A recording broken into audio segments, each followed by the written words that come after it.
But he goes on small step for man, on giant leap for mankind. That's how the original. Masterfully done. Yeah, that's my imitation of the full of the actual audio. But should we have a listen? Let's give it a shot. Yeah.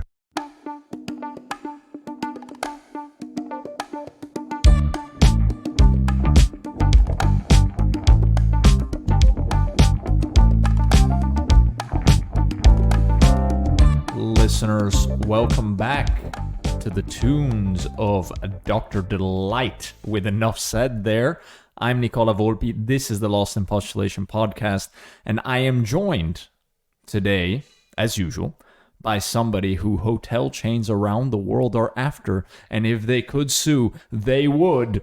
It's Neil Fitzpatrick. I really incriminated myself very badly last time. Feedback wasn't great either. Oh, really? Yeah. Did we get some? Environmental standards. Oh, no. Yeah. I did say, at the top of that whole segment, I was like, "Now this is a slightly non-ethical life hack," you know? You did. I did say that. That doesn't really excuse it, though, does it? Yeah. That's kind of, when you commit a crime and, afterwards you say it's unethical, I don't think that really... That is true. They don't. No court. It's a bit like pleading guilty. Like, exactly. Okay, yes, you've pled guilty, but yeah, no, that's fair. That's fair. Is it any consolation to say that I haven't done that anytime recently? This was like early career, first time business traveling abroad kind of time. I think it's plenty of consolation. Also because now, if we get into the morality of it, maybe it's not so unethical. Let me tell you why. Ooh. So.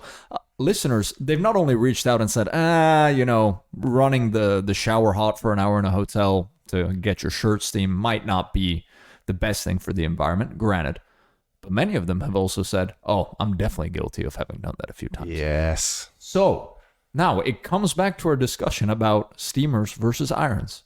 Mm-hmm. If the hotel had put an iron in your room with an ironing board, that would take less than an hour, and you'd probably do that instead of running the hot water. I was highly tempted to make that argument. But then I thought does that possibly fall under what's called broken window fallacy? I think that, and I've seen broken window fallacy trotted out for many things, so it may not be correct in this case, but it's the sociological concept of when something is already bad, people can justify bad behavior because their surroundings are already bad, right? And the reason it's called broken window fallacy is because if there's a real derelict old building with loads of broken windows, people don't feel bad about, graffitiing it or breaking another window. More. Yeah, exactly.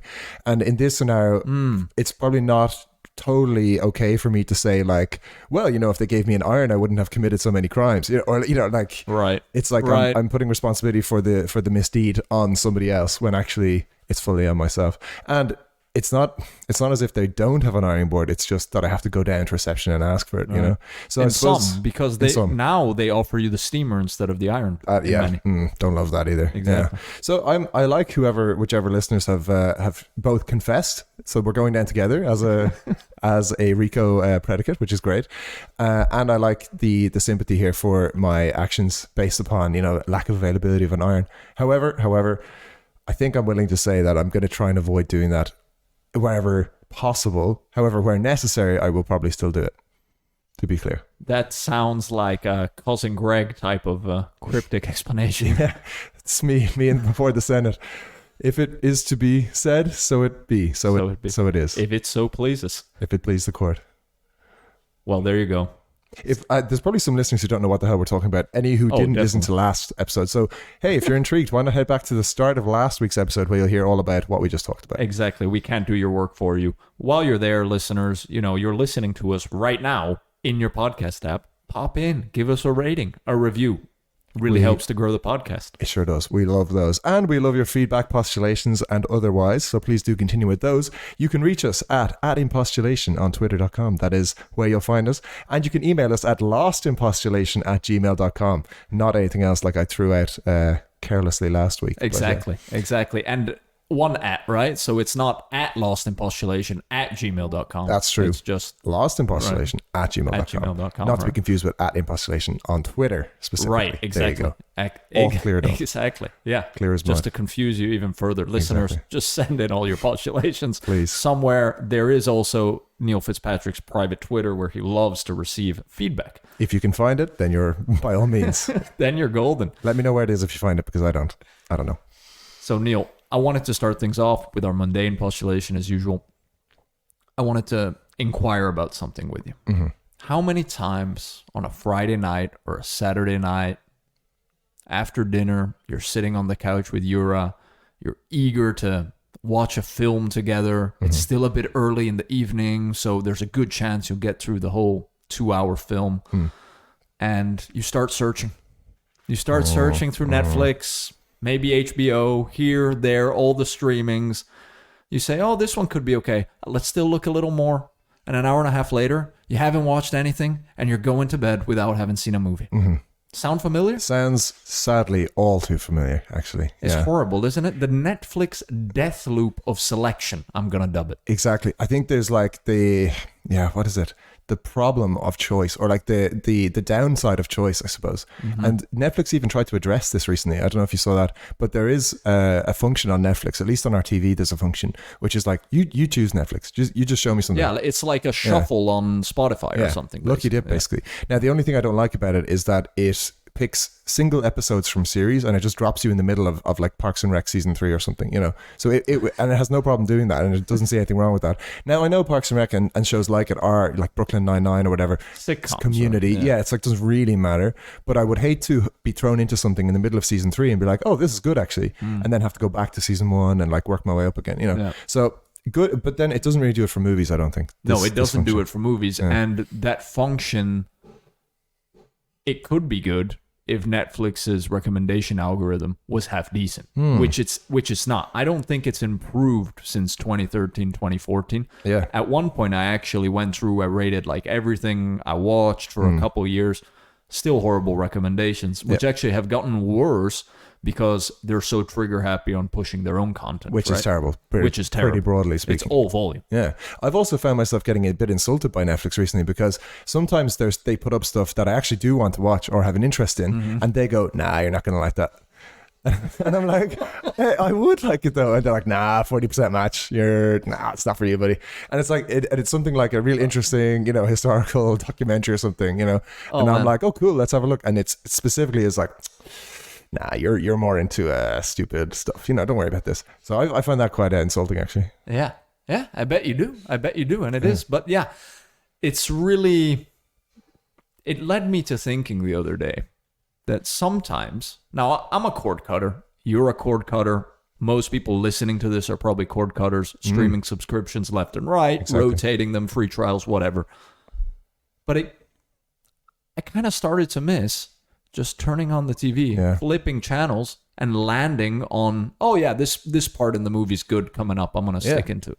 Totally. And actually, some of the funnest watching we've had in the past year has been like in a hotel where you just turn on whatever. We were in a hotel in Lithuania and we just turned on the TV and there was like Love Island something or Paradise Hotel or something like that. And two good things about that. One, it's like so dumb you would never actually choose to watch it, or at least I wouldn't. Right. But then it's on and you're like, it is actually kind of compelling in a kind of a car crash, can't look away kind of way. But then also it's riddled with ads. Like there's ads every 5-10 minutes, it feels like, which is good because every time the ads come on, you mute the TV and you kind of are back to talking again. So you don't actually have the downside of movies, which is that you're locked in and shutting up, you know? It's like how the movies, like going to the cinema is actually a terrible date idea, especially in early relationships. Yeah. Because it's like the one thing you can do together where you will specifically not learn anything about each other until at least until after. That's true, but it's such a classic first date thing to do. It's so strange. I guess it's because people are anxious to run out of stuff to talk about. So it's like, well, we might as well sit in silence for 2 hours. But squirm in your seat, trying not to make too much noise as you do. You know, exactly, it's super awkward. Actually, waiting for explosions to open the Haribo. That's my top tip. Haribo is so loud, and like as soon as if you're watching James Bond, you're like, well, there's going to be an explosion soon, and once that explosion comes, it's get it open. Well, and you know, we've been to enough films together to know that how annoying it is, my rustling of my Maltesers within my popcorn to, mix them up nice and good. Like, yeah. You got to do that early on. I mean, that's a trailer. You got to shake it a bit as well. And you can't just shake the bucket during a super dramatic, like, musicless scene, right? True. There should be some sort of automation for that, I feel. Like, the cinema should offer, do you want us to distribute your Maltesers and your popcorn? You know, just save everyone the hassle. I might pay for that. Yeah. I'd be up for that. I mean, I already paid a lot for the popcorn, but you're paying like a 50% markup on everything regardless, so what's a little more? But in terms of I also, whenever I'm in a hotel, I'm turning on the TV before going to bed. Just see. It's kind of novelty, right? It's like flip through channels. If you're in a different country, you're like, oh, let's see what they talk about on the news here. You know, exactly. Ends up being the same stuff, just in another language. Sorry, I'll only assure you, even just the vibe, because German TV is so weird. I was in Germany, and it was all e-shopping or online telesales stuff, and it's in-person telesales, and they're just pitching these products for like 2 hours at a time. Anyway, sorry, that was a mind blower, which I would never have seen had I not stayed in a place with a TV in exactly Germany. A hotel. Yeah. But sorry, totally jumped in there. I love it. So what I did was, what are some hacks to get out of the Netflix death trap to make it, to actually get to a movie? There is a site called netflixcodes.com along those lines. So basically every category, subcategory, sub-subcategory on Netflix has a numeric code, which you can actually search in the search bar on Netflix, and you can come up with Indian Westerns. Yeah. And then just have that. Or like witty, offbeat, TV award-winning, like whatever degree of detail you want, right? And it's on the code, right? So it's not based on your search terms and then having kind of what's like that. It's really strict to that code, which gets quite specific. Yeah. So if you have that kind of idea of the type of movie you want to watch, go get those codes on their website, plug it in, and at least you've narrowed down your choice to 10 things. That's good. Yeah. That really makes me think, though, Netflix needs to make like a quick decision tree like interface where it's like film or TV, film, happy or sad, happy, long or short, long, and you can kind of do that and then like, right, here you go, because they don't even have that really. No, exactly. It's all random.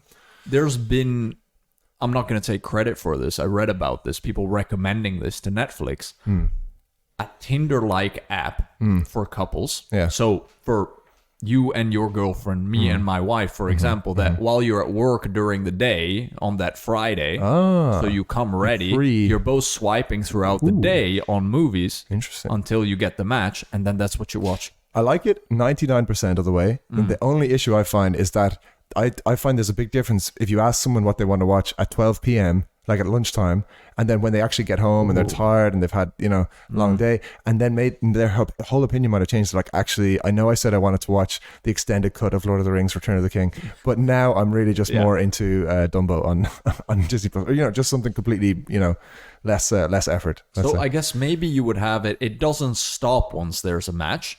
Just builds a list. You build a list of matches throughout the day, and then you can choose from that. Maybe that sounds more like it. Netflix Tinder I would like, but maybe more on HBO Max, because I trust that more than although Netflix. Their film selection is quite bad, I find. Well, you got the whole Warner Brothers catalog. Yeah, but what's in? Have you been exploring it? Well, unfortunately, like I started watching the new Matrix, the newest one, and just turned it off. Okay, and I the rarely one from last year. I rarely do that, but it was that bad. It was just just truly terrible. Yeah. Did it ruin? I know the past. I know the Matrix. The first Matrix will always be a classic, and then 2 and 3, in hindsight, aren't as bad as people said. No, definitely not. I think they got pretty slated. I think, but entertaining. Yeah. You could argue though that if they never made them, the Matrix 1 would be like a legendary all-time movie. But anyway, I think it is. No, it is, but it's sullied a bit for our generation. I mean, that was it's amazing. Iconic. Like standing on its own, it's amazing. But the problem is when the Wachowskis did 2 and 3, they kind of showed their hand really, or they showed kind of, you could kind of see all the moving parts behind the machine a bit, and they're like, oh wow, like they really were only just interested in making like cool action sequences and stuff. Like the Matrix, like as a standalone, has like so many metaphorical like parallels and interesting like angles of analysis, and has been studied academically and stuff, and seems to have a lot going on. And then 2 and 3 are just like bang bang bang, Neo's going to do some cool backflips, and it kind of feels like, oh, that was really what they were interested in all along. Kind of this is the half-baked analysis, I'm aware. Like I haven't really finalized. Quite the postulation on the Wachowski brothers. That's what no they longer go with. Brothers. Sisters. Yes. Okay. They used to be the okay. So actually, maybe I thought the other way around. Exactly. They have actually distanced themselves from either word, sisters or brothers. I think they just go by now. They're just the Wachowskis. Exactly. Okay. Yeah. And I believe Lana Wachowski was involved in the new Matrix movie against her will, kind of, or one not. of them was, but not both. And basically, almost kind of sabotaged it a bit. There's apparently a kind of a not too subtle in joke about being forced to make a sequel to a movie in it. I wouldn't know because I didn't finish watching it, but apparently it was kind of like a gun to the head. Either you be involved in this, or we're just going to make it without you, kind of situation. Wow, that's but there you go. Classic Hollywood blackmail. Absolutely. Yeah. Classic. Yeah. Do you think your friend J.K. Rowling has been listening to the podcast and just stopped now that we mentioned the Wachowskis? You would have to imagine so, because until I'm proven otherwise, I have to assume that's the case. Yeah. So sorry, Joanne. J.K.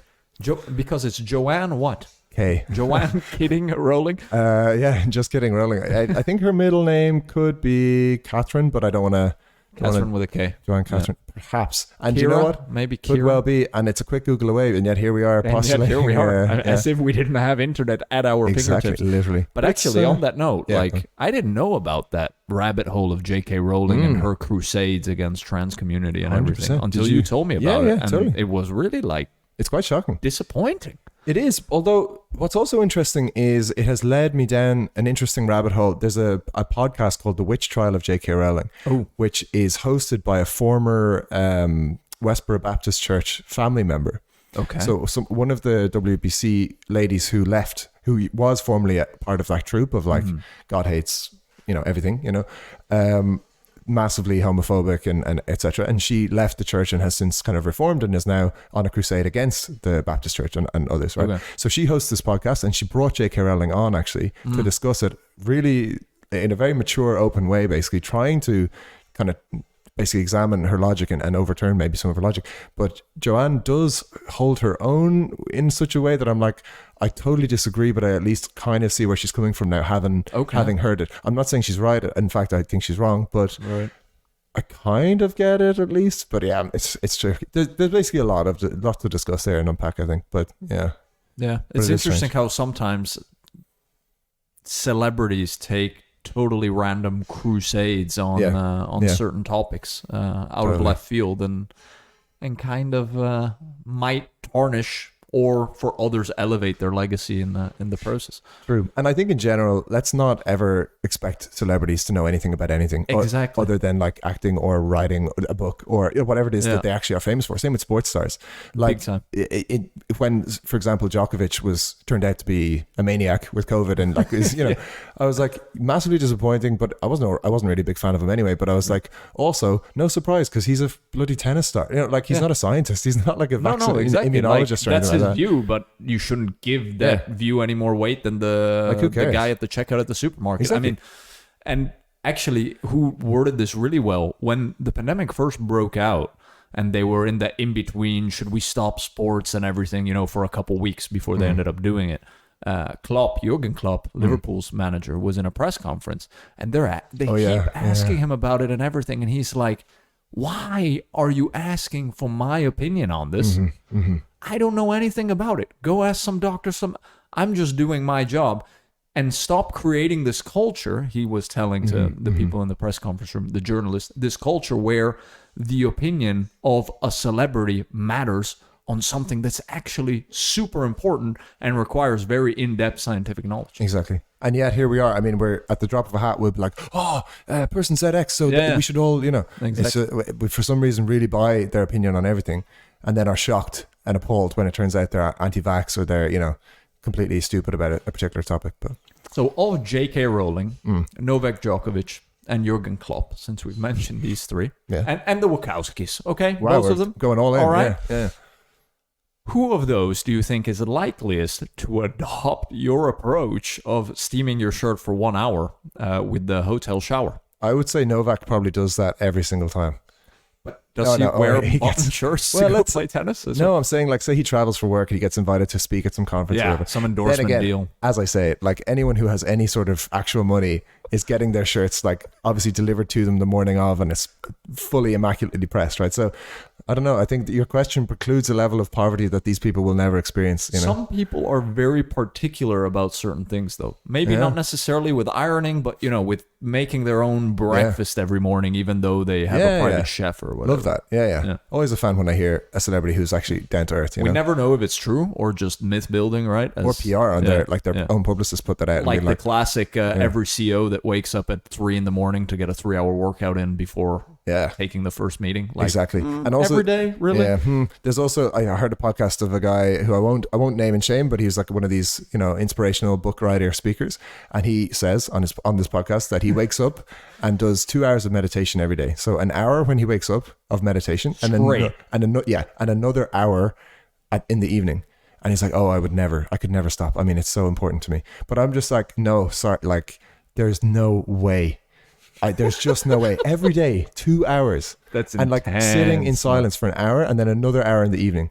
I would literally go mad. Like I can barely get to 15 minutes. 10 minutes. I'm like, that's plenty now. That's plenty. And I not that I don't feel the benefits or whatever, but 2 hours? No, I was just like, there's no way. So yeah, I can't disprove this, you know. Who was this? Tony Robbins? I don't want to. After his cold plunge? I'll show you after, because I never feel good like naming and shaming, you know, a specific. Some of our colleagues, exactly. I'll show you after, but that kind of stuff I have a lot. I like this getting up at 4 a.m., hit the gym, have a protein shake, come back. Don't forget the cold plunge. Exact cold plunge, ice bath, roll around in the snow, wake up the kids, feed the kids, go back to the gym again. It's like, okay, yeah, got it. Hate that. Hustle culture, it's a scam. The myth of the everyday Superman, right? 100%. Or Superwoman. Wonder Woman. Neil, we will go to a break. And then we're going to come back and we're going to hear some Wonder Google reviews. But I am joined by, as always, a man who's lathered up in 50 SPF, rolling around the city in shorts today, and fully caffeinated. It's Neil Fitzpatrick. By a professional accentologist. It's Neil Fitzpatrick. I am joined by it's not why, it's why, it's not what, it's what, it's Neil Fitzpatrick. Wow, or should I say wow? I think I might need an explanation. This is probably the first intro where I've been fully flummoxed after. In the dark. And I'm joined by a man who routinely gives me pep talks before coming into the studio, telling me that we are pirates and how much he loves it out here in the podcast universe. It's Neil Fitzpatrick. I'm Nicola Volpi, and I'm joined, as always, by my co-host, also known as Harvey Wilson, coming in on a night train to record this, Neil Fitzpatrick. Yeah, you see, this is what happens when you get too worked up about movies and you just start dropping names of movies. Joined by a man who tucked in his ankle socks into his hiking boots and worked his way up to the summit of Mount Everest for the sake of world peace. Welcome back, Neil Fitzpatrick. Joined as always by Kansas City's favorite son, it's Neil Fitzpatrick. By everybody's favorite veterinarian, it's Neil Fitzpatrick. I'm Nicola Volpi, and I'm joined by a man known for his pumpkin carving abilities, a man who has jump roped with Lady Gaga herself. It's Neil Fitzpatrick. Whoa. Joined by one of many Neil Fitzpatricks. Too many. Listeners, welcome back once again, and welcome to our main postulation segment for this episode. And it is time once again to get back into the wonderful world of Google reviews. So wonderful. Exciting Delighted times. to be here again for this. Love these. We're finding quite a lot of energy, maybe a surprising amount of energy for this format and this topic. And without further ado, I think it's my turn to jump into another Google review. Please, hit me with it. So before I reveal the name of this particular establishment, and it is a whopper, but I'll start with a couple of questions just to hear where you're at, hear your level of experience. Question number one, have you ever been to Australia? I have been to Australia. Whereabouts? I've been mainly in Queensland. Okay. So Brisbane and up north of Brisbane, kind of all the way there on that coast, and then also to Sydney. Oh, so no Victoria. No Victoria. No Melbourne. Didn't have time. Well, I've got Big some place. news for you. That's where we're going. We're heading to Melbourne, Victoria, and I don't have a good Australian accent. I don't think it's just so different from your accent. Very different, but that was almost New Zealand. That they're actually very, but the Kiwis. Exactly. I commonly mix these accents up, and I think I'll try and avoid doing the accent too much here, just for the sake of the listeners' just ears. Go natural. Exactly. So we're going to Melbourne, and we're going to a shopping centre called Queen Victoria Village, which is a small collection of shops on the corner of Swanston and Lonsdale Street in Melbourne. Oh wow! Okay. So all of our Melbourne listeners can immediately remember it and find it, I'm sure. Please do. And we're going to an establishment that I personally have a problem with in general. But I want to hear your take on this. Do you ever go to places that call themselves shoe repair shops? No, I do not.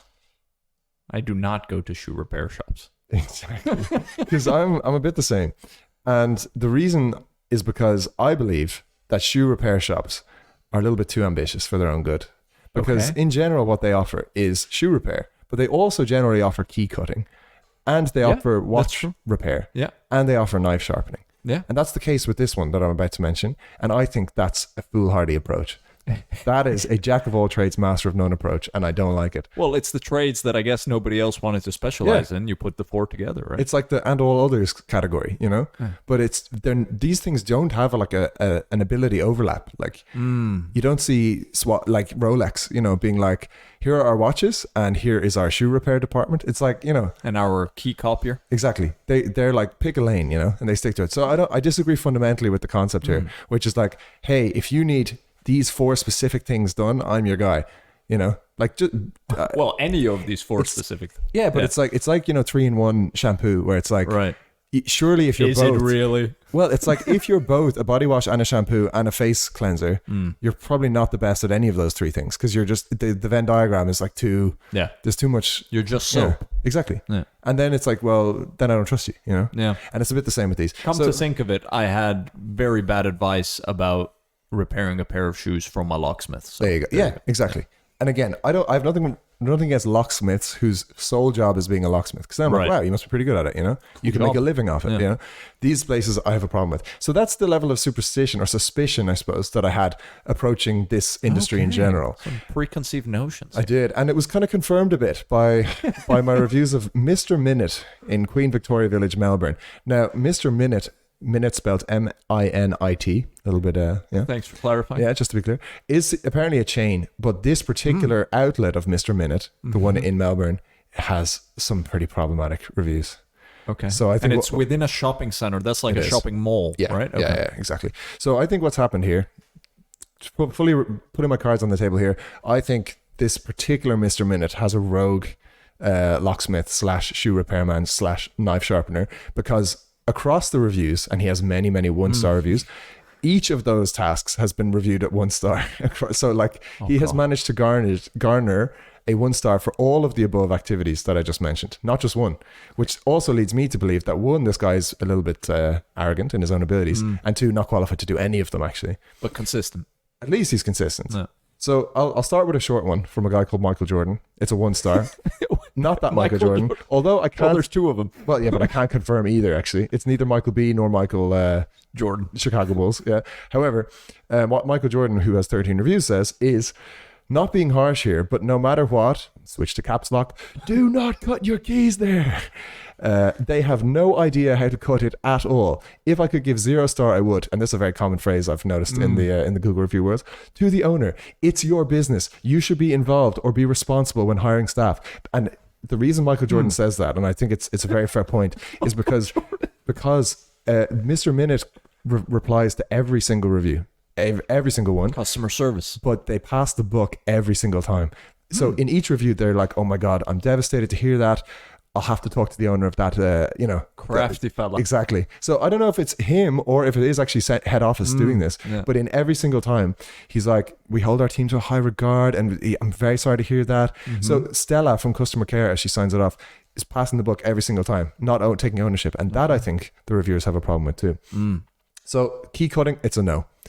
Watch batteries. Eric Desmond, 2 years ago, went to change a watch battery and fix the strap with a new pin. This is actually a bit funny, the mental image here. 2 employees took 45 minutes to get it done right. 1 employee was instructing the other like he was a slave and good for nothing. The guy instructing, who seemed to know everything, was the one who put the wrong pin in the watch and it wouldn't snap back. If only he bothered to test it before. While my watch, and I also have a problem with this, I don't like when the 1-star reviews talk about someone else's experience as part of their 1 star. You've said that before. That's unethical. Yeah. Talk about unethical. We talked about showers earlier, but that's unethical. So he says, while my watch was being done, a couple came to complain about their car remote not working. And yes, this place also purports to fix car remotes. Car remote, like a garage door opener. Like the one to open your car. Yeah, they say on the keys. Yeah, okay. they say they can fix that, or they say they do. it was worked on, and they were sent away to test it, and they came back again saying it's not working. Another chat between the expert and the apprentice, and they still couldn't get it done. So Eric is not only devastated with his watch adjustment fundamentally being done wrong, but he's also tagging on the other people's bad experience and saying, well, it's definitely a 1 star. Again, Mr. Minute responds and goes, out of line though. Yeah. Stay in your lane, Eric, no offense. But he, again, they come back saying, oh my God, we're so sorry. And then actually in this case, they throw back a little bit and they say, and understand that there are always 2 sides to every story. We would like an opportunity to talk to you, blah, blah, blah. But that was Mr. Minute sowing the seeds of doubt for those reading the review, saying, well, maybe there's more to this tale than meets the eye. For this 1-star review. Exactly. So now, sorry, I'm flying through these, but I think it's important that we cover the bases. So key cutting, it's a no. Watch repair, it's a no. And car key repair is a no. Yeah. Knife sharpening. Dorothy has gone in. No. This was Dorothy's only review, and she includes a picture which I'll have to show you. But short and sweet. Went for sharpen my knife. I guess she means went to sharpen my knife, and got really bad luck instead. Dorothy, maybe not an native English speaker, but they sharpened both sides of my single bevel knife, and they basically ruined my knife.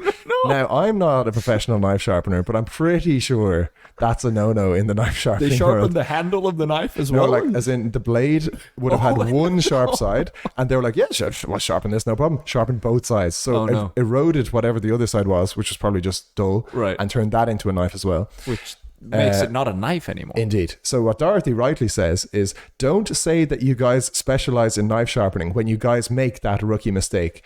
And then Dorothy, in a moment of kind of pathos or maybe self-reflection, writes in her review, how dumb am I to let you sharpen my knife? Very not recommended. Downwards thumb.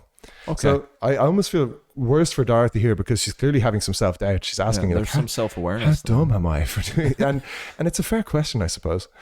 They can't really do anything right. So 3 hits, three times at bat, and 3 swing and a miss here for Mr. Minute, Queen And this Victoria. is a chain. This is a chain, but this is one outlet of that chain. Yeah, but so still, you would think it's like when you go to the Hilton, you expect the Hilton. Like they're paying. Yeah, he's I guess paying some kind of franchise fee, whatever that is. Or if you go to a McDonald's, you expect the cheese to be put on top of the patty, or to be under the bread, not on top of it. Like exactly. for example, this if this was a McDonald's, you would be getting like 2 slices of cheese with a bread in between them. That's what you'd be They'd getting. shut them down. Exactly. It's pretty quick, you would think, with all these 1-star reviews. Sorry, we're nearly there because the last service that we haven't mentioned is the mainline service, which is the shoe repair. It's not looking good for shoe repair either. So that's their workhorse. That's the cornerstone of the business. Yeah, I think so, because in this industry, right, it is always like you call them a shoe repair or a cobbler, right? And a cobbler tends to offer also key cutting and all these other services, watch repair, So I think if you can't do all those other things, maybe they're good at shoes at least. Okay. But I'm sorry to say, that's not the kind of businesses we feature here on Lost in Postulation. And this is a 5 for 5 swing and a miss because Jasbir Dhaliwal 11 months ago had a pretty rough time with his shoes. So I'm very disappointed with the service. He glued the sole and replaced the heel for $45, by the way. So pretty pricey. Unfortunately, the shoes are tight as he had taken more leather in when gluing the sole. He refused to admit his mistake and apologized without rectifying it. So not a brilliant apology there where he didn't really repair the shoe. He actually damaged it. He made it worse and made it unwearable and then was like, yeah, sorry. And the guy's like, can you fix that? Absolutely not.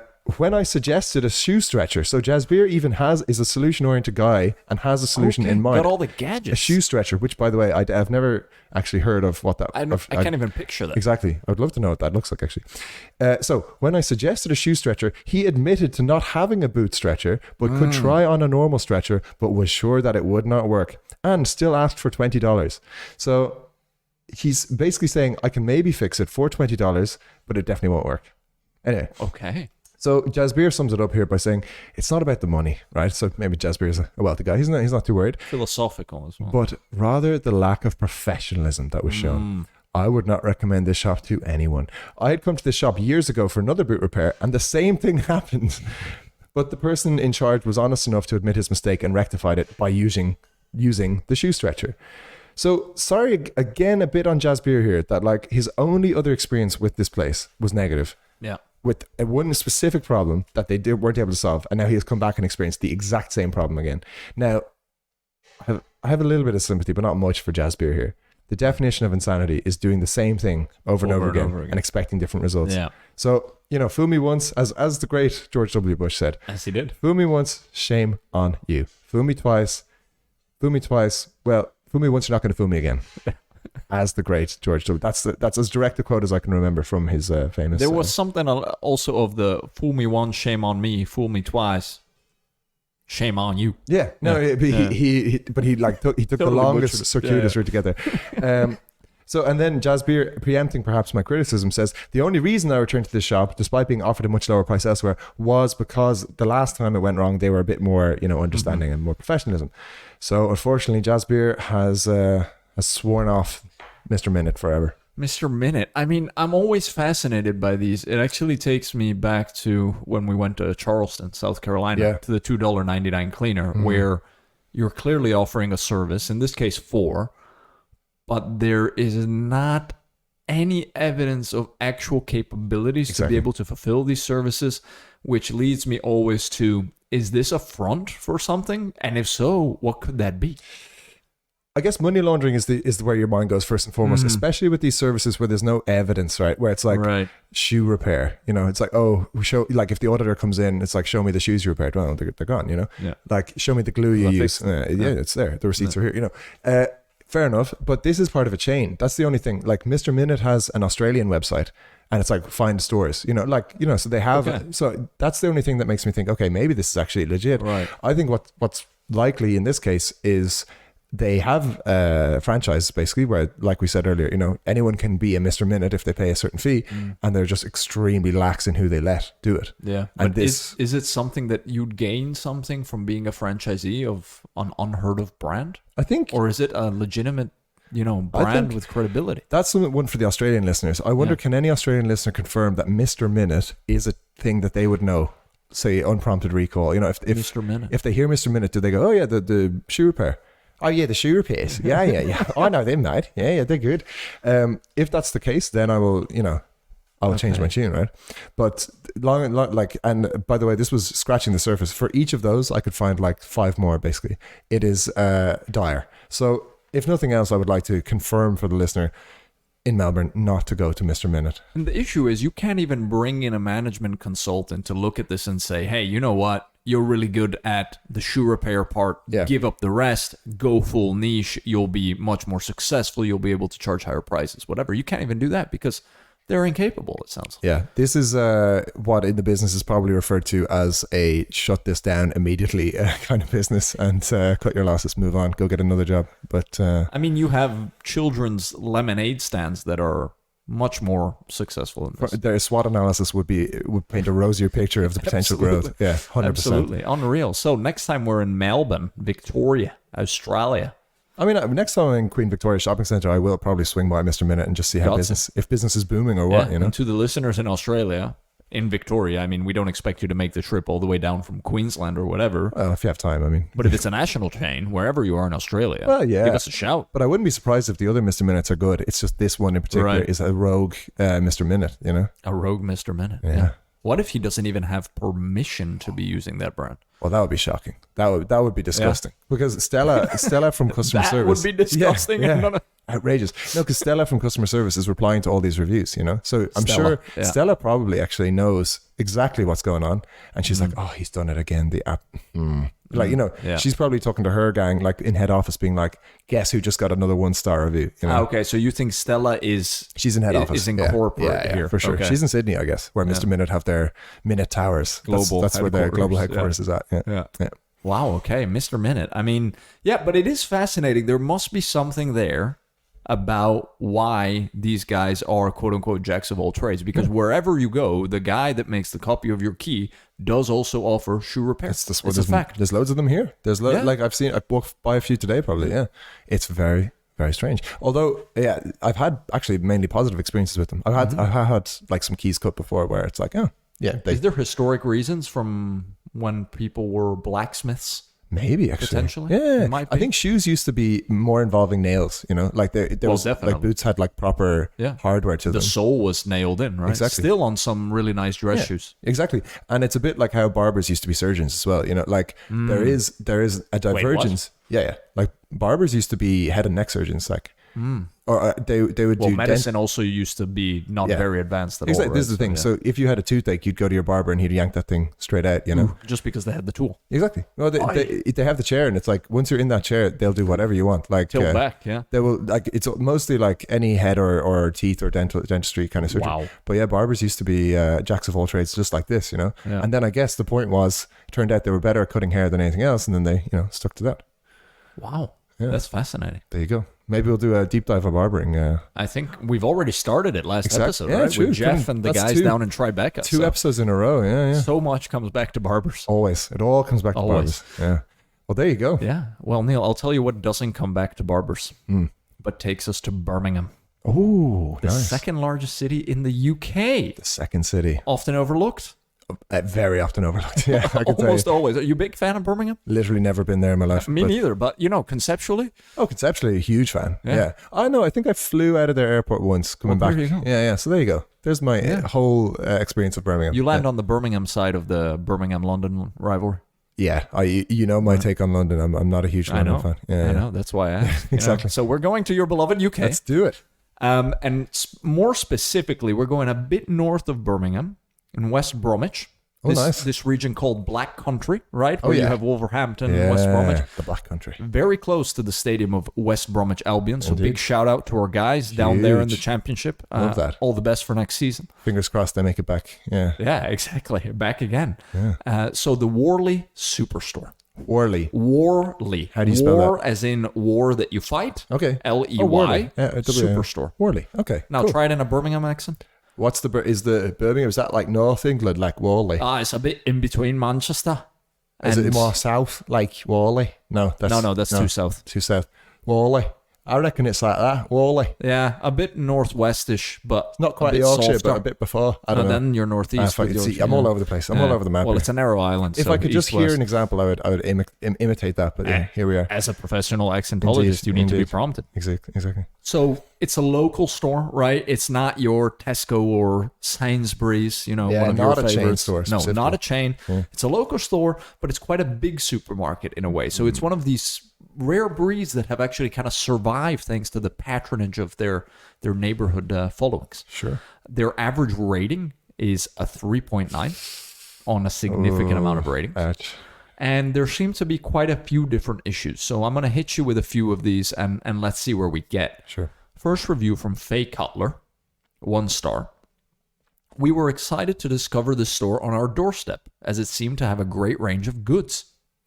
On my husband's second visit, he was told not to come back because he'd spent too long in the store. Oh man. Bizarre. Yeah. He spent a while trying to find what he wanted before purchasing over 30 pounds of goods and leaving. Not sure why this was a problem. Surely browsing is part of the customer experience? ? As it was only his second visit, he still didn't know where things were. Perhaps offering assistance might be a better tack than a ban? ! Clearly, we won't be going back now. No, But we have been upset and baffled, Neil, I'm equally by the baffled. whole thing and are really disappointed. I'm really baffled and a bit disappointed. But this is a classic review where you're like, there's definitely more to this than meets the eye. You know? So 10 have found this helpful, Yeah. which is significant. There's been a reply okay, cool. from- Oh, great. Okay. from the team over at the Worley Superstore. Yeah. Good evening. Sorry to hear about your experience in store. Good evening. Customers typically do tend to spend anywhere between 5 minutes to an hour to shop in store. He's got all his data behind this, I'm sure. Yeah. However, customers are not allowed to take goods from inside to outside of the premises without paying, Yeah. and that to via the entrance door. There are shopping baskets and trolleys provided. We strictly prohibit the use of your own bags to carry our goods around while still shopping. You can use them once you have purchased the goods at the checkout. Yeah. We do not have any reason to say to our customers do not come back or ban them for no obvious reason. Mm-hmm. We have staff on site if customers need assistance. They are there to assist.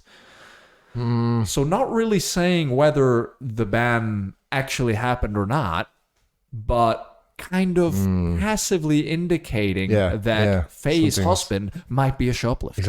Exactly. Wow, they really muddied the waters here. So my first reaction, which has been confirmed, is when you get a 1 star, when it's just too bad to be true, it is too bad to be true, right?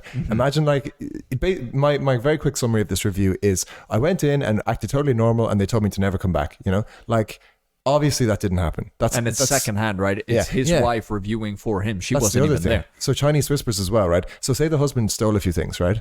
And then he was told never to come back. He comes home to the wife and he goes, "Oh, you'll never guess what happened down in Worley. Oh, I was acting so I hung around a bit and they said never come back. Oh, it was horrible." And then she jumps on Google and it's like, "Oh my God, my husband was told." Like, you know, this there's a few questions here. Now, do I think this man was shoplifting? Probably not. I think potentially there's something about like, I don't know. He passed a comment that the owner didn't like, or that him and the owner got into something. Like, I don't know, something. There's something else here that I don't think has been documented by either side.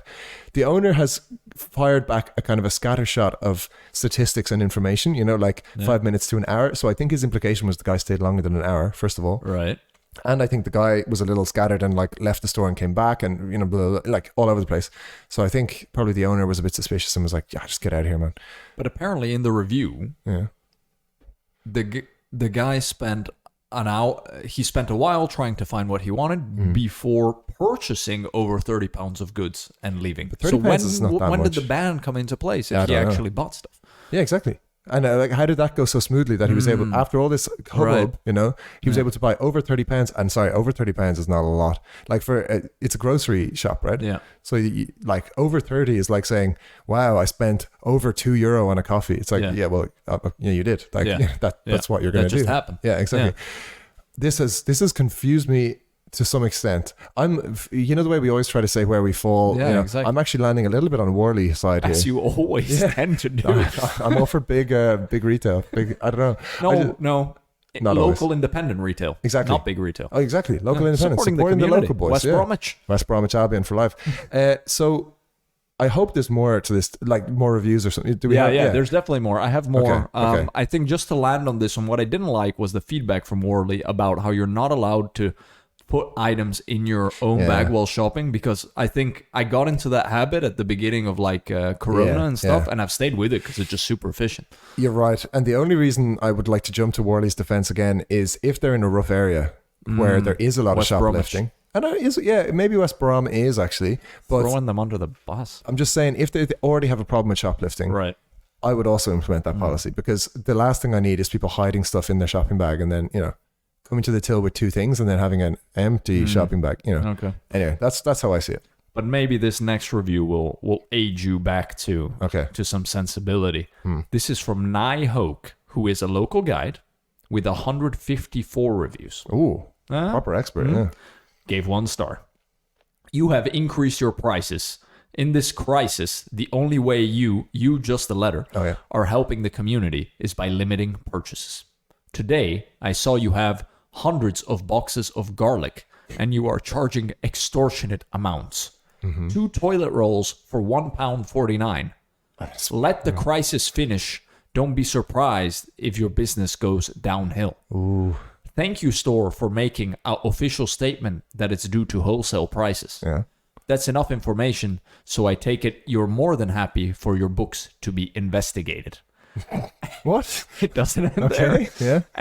And the accurate reflection will show when your assessment is due. I would personally look into and investigate this matter. I have collected evidence to produce to the committee. What committee? You will be hearing from us soon. And now all caps. Have a nice day. Oh, that's nice. Yes. Oh. If you have not done anything illegal, then chill. If you have not done anything illegal, then chill. I like that. I mean, who's this guy? What's the name of the review? Nai Hoke, 154 reviews, and Hoke. apparently is in touch with the audit committee. The committee. Of something. Of some kind. Nai. How do you spell Nai? N-I-J. N-I-J. Nij, maybe. Or Nige. Nij. I don't know. Nige. Could but be. In any case. Yeah, Nigel Farage. Could be. I'll go with Nij. Or Nai. Yeah. So Nai has some gaps in his knowledge of how have had auditing and what information is available from private companies. And how price increases work. For example, among many other things. So I'll forgive him that, and I will give him a bonus brownie point for at least catching himself at the end. Probably he reread it and he was like, yeah, it's a bit harsh actually if they're innocent, so I'll just tag on a little PS here at the end. So respect for that, and I'm not going to hold it against him that he doesn't quite understand. One thing, and I don't want to defend Worley Supermarket to the end, or what are they called? Worley Superstore. Right, I don't want to defend Worley Superstore too much, but the big problem with being a local player, not part of these chains, is that your negotiating power is basically zero from the wholesalers. And if you say, well, then I'm going to delist you or stop buying, the response that he'll get, I'm sure, is cool, go for it, So the only thing he can do, short of selling things at a loss, is this like huge markup, and then come what may, like see how the cards fall out. But like That's the problem with not being part of a massive conglomerate, and consumers in your store should also recognize that, I think. So I don't know. You said this was going to bring me back a little bit into the middle of the aisle, but I'm still. It hasn't. Okay. I'm sitting on Worley's side. Maybe we should hear Mr. and Mrs. Worley's reply to this. Nice. I love how they're avid repliers. Okay. Hi, Nige, whatever. Yeah. Thank you for your review, and thank you for wishing me a lovely future. Nige would debate. Have a nice day. Yeah, but a lovely future is probably beyond what he was intending. But yeah. Well, I think there's some language barriers throughout these potentially. Fair. If you had seen hundreds of boxes of garlic, what does that mean? I got it for free. Yeah. There is a shortage of everything. People need to understand. I don't get what else needs to be spelt out. Mm-hmm. Did you find toilet rolls anywhere else? We were out of toilet rolls for a couple days now, and we just managed to get some at any cost. So what does that mean? If we are struggling and trying to find stock for our customers, instead of being grateful, we just get rude comments. Mm-hmm. The crisis is in nobody's hands. We have taken off our, all caps, own special offers, and now everyone's complaining because nobody wants to pay RRP, recommended retail pricing, from some past experiences in the industry. Yeah. Everyone wants items for cheap. Uh-huh. Well, listen to the news and you will be filled in. Thank you for your review, and all the best in life. X, like kiss or hug, right? Wow. Do not worry, we are chilling, and our books are open to the HMRC, Her Majesty's Royal... Revenue Commissioner, I think. Yeah, Revenue Commission. Yeah. Thank you for worrying about us. That's so fast progressive. Prepared, though. Yeah. He's done his homework. Yeah. Or she. Thank you for worrying about us. I mean, yeah, I like how they look on the bright side of it. And the only thing you can say here is... throws out RRP to Yeah, exactly. This response could either be the response of a fully innocent and very frustrated retailer, or it could also equally be the response of an unethical, greedflationary, like massive price inflating, taking advantage of the crisis retailer. Both replies or both situations would produce a similar reply. So I feel like I'm not in a place to actually call it. Have they just priced like crazy? I do know that if this review was from like 2021 or 2020, especially early or mid 2020, there was the shortage. That one was for 3 years ago. Yeah, so the toilet paper thing was real. Like that was, you could not get it for love nor money. Yeah. And people were paying 10 times above the odds for toilet paper. So I'm sorry if Nigel doesn't like that, but that was not like them who... they didn't just one day wake up and say, do you know what I'll do? I'm going to 10x the price of toilet paper for no reason. Of course there's a reason. But is it true to say that no retailer has taken advantage of the crisis and, pumped up their prices because they see everyone else doing it and they see, a way to make a quick buck? Right. That's probably also the case. Yeah, we don't have that full picture. Yeah. Veering away a little bit from the pricing situation at Worley's, we have a review from Harpreet Kaur from 2 months ago. 1 star. The 1 star for till staff, especially old. He doesn't really do punctuation. Okay. Especially old tall lady. She was so rude and don't know how to treat the customers, and she don't have any patience when she serves the customers. Oh, wow. Today I'm leaving this review because you really need to catch your breath. There's no punctuation. Yeah. Because my family and friends had the same issue with that till staff lady. Oh. If something happened by accident, she blamed the customer instead of helping them. Hey, we got a period. Okay. Oh, nice. Oh, take a breath. Last time in front of me, that lady was serving the customer on till, and the customer asked for another bag. And because when lady putting the stuff inside the bag broke customer said politely, "Can you double the bag, please?" So the bag broke, and he's like, "Can you double the bag, please?" Yeah. Or replace, "I will pay for the bag if you want." So Shouldn't be. That's very generous. Shouldn't be a problem. Okay.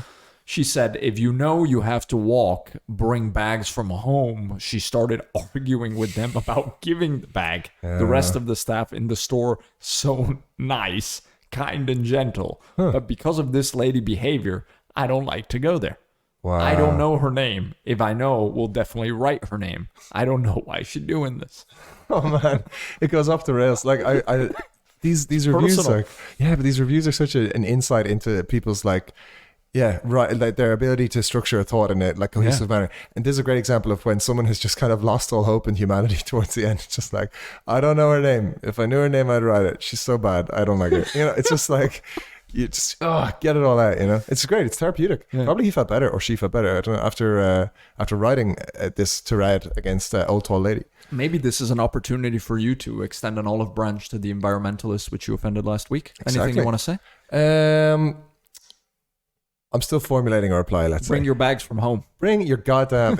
Bring your iron if you need ironing. No, that is a fair point. I thought this person was very generous actually in their offer to like even pay for the replacement bag that got broken. Which broke. Wow. Yeah. I wouldn't have offered that. But Old Tall Lady sounds like a piece of work, I have to say, and probably is probably the subject of many of these 1-star reviews actually. Old Tall Lady. Exactly.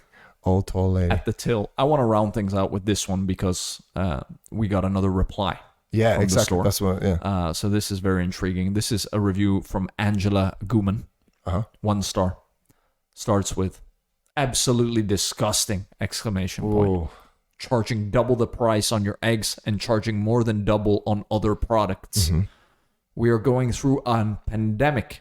And people like yourselves think it's okay to use this as a money-making scheme. Accusations flying left and right. Wow. When asked on the till why the increase, you said that it's the gaffer that made the price increases. It's always the gaffer. It's the gaffer. Yeah. Robbing the elderly is disgusting. So Angela, well, good for her for doing Google reviews. Yeah, well, her grandkids got her set up on elderly. Yeah, love it. I have now reported you. We should all be working together at this difficult time.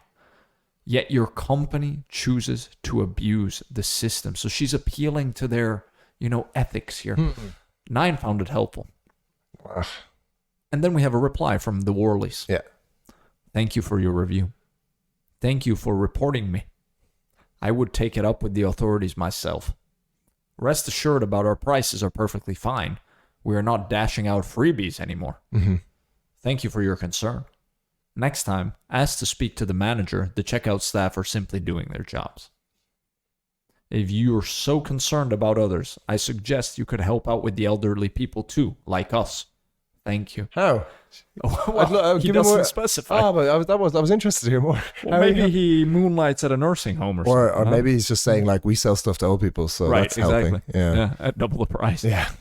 Oh, Worleys. Yeah, Worleys. I don't know. This is it's kind of frustrating because there is a legitimate thing about the prices they have gone up a lot, and there's probably not much that the Worleys could really do about it to stay in business, right? But then again, what was this lady's name? I think Angela is talking relatively, right? So she's talking relative to other stores, probably in the neighborhood, because she's saying double, right? Double the price. But I don't think she walked in overnight and they were double than the day before. I think she's potentially looking back to say a few months ago or years. She's like, I bought these 6 eggs for £1.50 and now it's $3.40. Yeah. Potentially that's what she's doing rather than comparing to other stores. And in any case, I'm sure that versus Tesco, this place is more expensive no matter what because they can't compete with Tesco, I think. And it's close to the stadium. I mean, all the fans swinging by. I just thought it wasn't. So Angela seems to be operating with a lot of data that I don't think she has. She's talking as if she sees their whole books and she's like, I saw what you're doing there. And we know the Worleys are very analytical, as we've seen from previous people. Replies. So. Yeah, and patience of a saint. Some of these replies, they're like, thank you for reporting me to the Inland Revenue. That's great. But then Angela also makes a point about it's disgusting that you should take advantage of the elderly like this, as if they're going to have what age are you?